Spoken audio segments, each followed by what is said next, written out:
एक बूंद। इस कविता में कवि ने एक बूंद के माध्यम से मनुष्य को जीवन में उपलब्धियां हासिल करने के लिए कर्म करने की प्रेरणा दी है। जैसे बूंद बादलों से अलग होकर एक सीप में गिरी और मूल्यवान मोती बन गई। नमस्कार, मैं मिस कनकलता झा। बच्चों, आज आप लोगों के लिए जो कविता लेकर उपस्थित हुई हूँ वह है एक बूंद।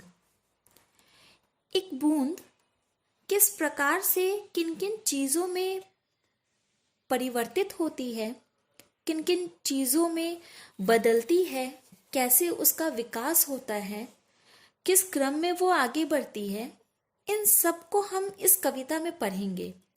एक बूंद के माध्यम से कवि हमें ये समझाने का प्रयत्न कर रहे हैं कि हम मनुष्यों को हमेशा कार्यरत रहना चाहिए, हमेशा कार्य करने के लिए आगे बढ़ते रहना चाहिए।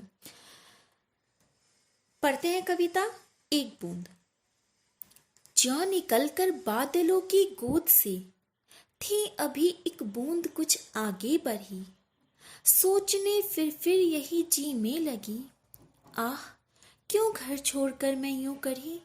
देव मेरे भाग्य में है क्या बदा, मैं बचूंगी या मिलूंगी धूल में, या जलूंगी गिर अंगारे पर किसी, या चू पड़ूंगी कमल के फूल में। कवि कहते हैं कि एक बूंद जब बादलों से बाहर निकलकर, बादल बूंदों का घर होता है।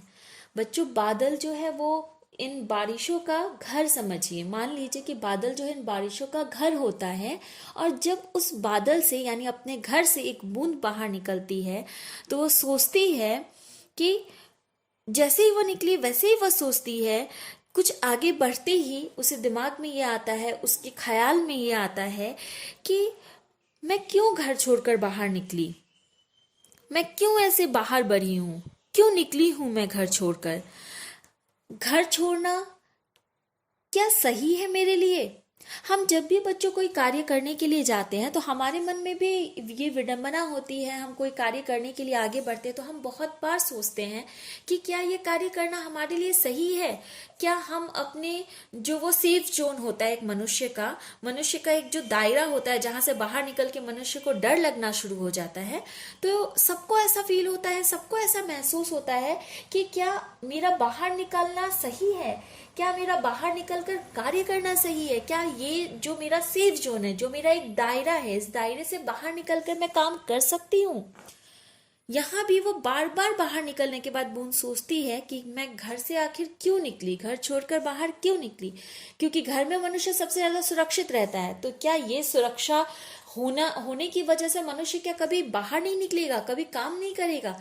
तो यहाँ बूंद ये सोचती है, देव मेरे भाग्य में है क्या बदा, यानी मेरे भाग्य में क्या लिखा हुआ है। ईश्वर से कहती है कि मेरे भाग्य में आखिर क्या लिखा हुआ है। हम मनुष्य भी ये करते हैं, हम मनुष्यों के दिमाग में भी ये बार बार आता है। हम जब कुछ करने के लिए बाहर कदम बाहर निकालते हैं तो हमें हमेशा ये फील होता है, हमेशा ये महसूस होता है कि कैसे हमारी किस्मत में क्या लिखा हुआ है, ईश्वर हमसे क्या चाहता है।